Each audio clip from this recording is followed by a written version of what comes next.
I've not done field work for this particular project yet. I'm supposed to go on the field in a couple of months, but I've conducted a lot of field research in Uganda for my PhD on very similar topics. So, I mean, I've had the opportunity to follow some of the people who are serial callers and who use mobile phones to participate in radio discussions and to listen to a lot of these programs. So, what I'll do here is that I'll give elements about the Ugandan context that are, in my opinion, useful to discuss the research questions that Eugenia and Sharaf have already presented. And I think, actually, the Ugandan political configuration is a rich example to discuss these questions and to give preliminary answers because of the history of the regime in place, the National Resistance Movement regime, and because of the importance of the pre-colonial kingdom of Uganda inside the political life and in political imaginaries and how people imagine their citizenship and their belonging. So the first research question is, as Eugenia said earlier, in what ways is the ability to interact in public discussions using ICTs of intrinsic value to individual sense of political agency? So it's trying to understand how ICTs matter to people and how individuals value these venues of discussion and how they interpret and how they evaluate them. So it encourages us to dig into political imaginaries, to see how discussions through mobile phone and radio are integrated in existing social, political, and moral practices, networks, and representations, and how they transform them, actually. So one of the things that I have observed in Kampala is the connection between these radio discussions on the one hand and university politics, campus politics, party politics, and kingdom politics on the other. And that part of the success of these talk shows in terms of how many people send SMS and how many people call and listen is linked to their intertwining with these political and social forms of mobilization as well as to specific individual ambitions. So what's interesting is that they have effects in some unexpected ways, actually.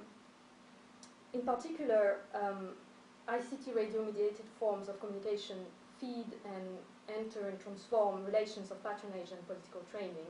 And they trigger expressions of certain forms of political agency that draw the lines of a model of what I call the citizenship of distinction. And I will come back on that. I think 2 points can be raised here in terms of methodology and also political theory. And one is about the slippery nature, actually, of the distinction between citizens and elites. When actually interactive talk shows seems very much to be of an intermediary nature, at least in the case of Kampala, which is a bit specific. But that's to say that many listeners call in because they say that they want to enlighten the local people and to teach the masses, and because they want to be noticed by powerful political mentors and to engage in a political career. So many of the people who call in and use their mobile phones to participate in these radio discussions in Kampala are young, educated men who want to reassure themselves and their entourage that they are intellectuals and to prove their political and intellectual value by making a contribution in a political talk show. And also, Eugenia mentioned this issue, but about the kind of strategic investment of these venues of discussion by some individuals and for their personal advancement, and sometimes the fact that they are paid to call in or to send an SMS to a political talk show. I think, and you're right, that it's important not to view these specific practices or uses as artificial or unauthentic and to dismiss them as pure manipulation. Because actually, if you take them seriously, they're really interesting in terms of observing transformations inside party politics and intra-party politics, and in terms of transformations of clientele and patronage relationship. And that's why I wanted to show you this illustration that I like a lot, which was published last year in a Uganda-speaking newspaper. So you see a slightly overweight MP with a suitcase full of money and with a kind of scared look on his face. And so he's trapped in something that looks like an ambush, actually. And these young guys who are here, and some of them are holding mobile phones, and one of them is saying, we call on the radio, so you should give us money so that we can talk well about you. And actually, as Gina said, some of these callers or serial callers really became prominent figures and get in touch with MPs or local leaders. And what's interesting with this illustration is that it shows also that the relationship between scholars and MPs or political leaders is quite ambiguous. And here I refer to the frightened look of that person, in the term that the dependency relationship is of course a dependency relationship, but it's ambiguous in the sense that it also gives some leverage to these people who use their mobile phones in order to negotiate their dependency, in a sense, and to enhance their own situation. So, apart from these serial callers and these people who are looking for mentors or patrons by calling and sending SMSs to political talk shows, there are other interesting practices and uses and prolongements of these venues of discussion.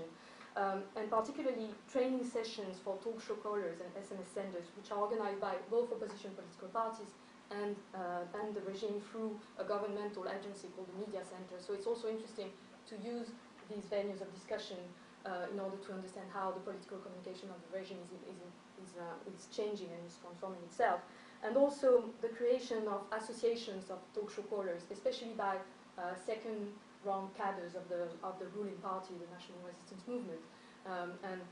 They have very elaborate names. One of them is called the National Movement Media Network, and the other, the Movement Mobilizers Media Network. So these associations gather people calling or send SMSs or send letters to newspapers, and these second-rank NRM cadres are using them to gain visibility inside their own parties. So it's an interesting phenomenon. Of course, all these different phenomena might be very dependent from the Kampala urban context where I carry my research, but nevertheless, I think they are interesting, even from this situated point of observation, in terms of drawing some general methodological suggestion, and in the sense that it's important to observe how these ICT-mediated radio discussions are integrated in sociability and mobilization practices and routines that might not be obvious, even if you conduct interviews with people who call in or send SMSs in these talk shows. Usually in Uganda they are called people's parliaments, so people insist a lot on the fact that they are very democratic and that anyone can call and can participate and everything. But actually when you look a bit deeper into all that, you really see the ambivalence of the word people's parliaments. It's not that anyone can be a parliamentarian in the people's parliament, it's that these people think that they are representative of other people who are not competent enough. So it's not really some kind of promotion of participatory democracy, it's more promotion of representative democracy, because these guys think that they represent the masses who are not competent enough. So it's interesting to go a bit beyond the first discourses that you can have when you talk to people about these things. So the second research question is to what extent are citizen-led governance interactions engendered by ICT innovations instrumentally useful in changing political outcomes, in having effects on policies? So this question is, I think, particularly important, but also very challenging in terms of methodology. How do we isolate the parameters and attribute change to these ICT radio-mediated discussions, and how can we proceed? So I think for this reason, it's interesting to link this question to the last research question that we mentioned here, which is about how RCTs are shaping or altering informal and formal governance institutions and practices. Because I think one way of answering this question is to follow on a day-to-day basis and to use ethnographic methodologies to follow political leaders and to see how responsive they are to these venues of participation and how much they feel obliged to frequent the studios and who actually frequents the studios, because what I could observe is that there are a lot of discrepancies between the kind of MPs in particular who frequent the studios, and in Kampala, the ones who were always ready to answer the journalist solicitations were in general young MPs who had just been elected, coming from very remote areas, and who really wanted to build the bases in Kampala and to have more visibility. So it's interesting because it's a way of measuring quite concretely links and practices of accountability and the conditions of accountability.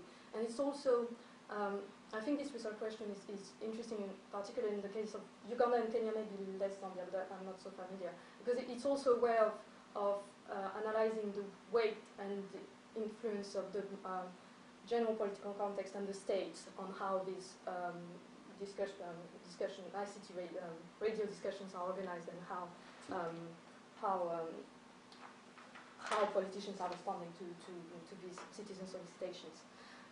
For example, in Kampala, there were a lot of debates and a lot of engagement from the part of the citizens in these debates around the land issues. And I mean, if you spend time in Kampala and listen to these talk shows, there was some kind of, you had an image, at least, you had the impression that there was a consensus against the land reforms. But there was no response at all from the government in terms of altering the reforms that it wanted to promote. And so, I mean, it's interesting to see that in that case there was no answer, and that the claims that citizens were making through these venues of participation were not acknowledged by the authorities as legitimate. So, I think what's interesting in that case is that it helps us analyze how a claim has to be framed, or through which venue it has to be carried in order to be acknowledged and by the state and considered as legitimate and considered as an acceptable form of claim. Yeah. So, but I think this is also linked to, it might be a bit easier to answer that question in a more in a local configuration, because I was observing these talk shows in Kampala. So, I mean, maybe what you did in Kisumu was maybe easier in terms of observing how local leaders answer to a more localized kind of audience, which is targeted by a smaller radio station than the website, so in Kampala. So I think, I mean, the context in which the observations take place is really important in terms of how we can better answer this question. The last research question was, in what ways are interactions experienced through ICTs constructively important in shaping citizens' value formation processes, including ideas of citizenship? So this question is about the effects of these venues and the engagement in ICT radio-mediated discussions in the formation of values and their effects on how people think about certain issues, and particularly on how people imagine citizenship and how they, on what it means to be a citizen for the people who engage in these talk shows. And here, the Ugandan context is interesting as well because of, in particular, when you look at the radio of the Kingdom of Uganda, CBS, and because in that case, interactive talk shows were one of the major means and spaces of the reinvention of the kingdom. The kingdom was abolished in the 1960s and was only reinstalled in the 1990s, so there were 27 years when it officially didn't exist. And so when it was reinstalled in 1993, 3 years later, it created this radio station, which is now the most popular radio station in Uganda, actually. And what's interesting is that talk shows were really not only one of the main venues of promotion of a reinvented and perpetually reinvented ideology around the kingdom and royalism and Ugandan nationalism, but it was also the cradle of the emergence of new political elites which were attached to the kingdom. And actually, former radio talk shows in this radio station were recently elected MPs in the last election. So these people used radio talk shows and combined it with party and electoral politics. So it was one of the major venues where how to be a Muganda and what it means to be a Muganda was discussed. So the place of the kingdom was discussed, the relationship it had with the central state, and etc. was discussed, and it was also a place where the celebration of how to be a Muganda was heavily discussed and linked to the idea of being loyal to the king. So what's interesting with the discussions on the radio, on this radio, is that the rules of speech were really celebrating one's submission to the king and one being loyal to the king. And interactive talk shows and people calling in and sending SMS, people listening to these talk shows were using this to evaluate one's loyalty to the king and even one's real identity as Muganda. Because all the debates in these talk shows were about if this person doesn't show enough loyalty to the king, so it means that he cannot be a real Muganda. He's a false Muganda who's taking a Muganda name, but cannot be a real Muganda because he doesn't show enough loyalty to the king. And so this theme became really popular in day-to-day discussions in Kampala, and even a very popular singer made a song about that, about the people who send messages and who call in radio talk shows and criticize the king, even if they have a Muganda name, so they cannot be real Baganda. So in that case, ICT radio-mediated discussions were a way to interrogate this loyalty and, as such, the identity and the civism of the people who are calling in. So what's interesting there is that using, as researchers, using these spheres of discussion helps us really to seize ongoing debates on the basis, local basis of what it means to be racist.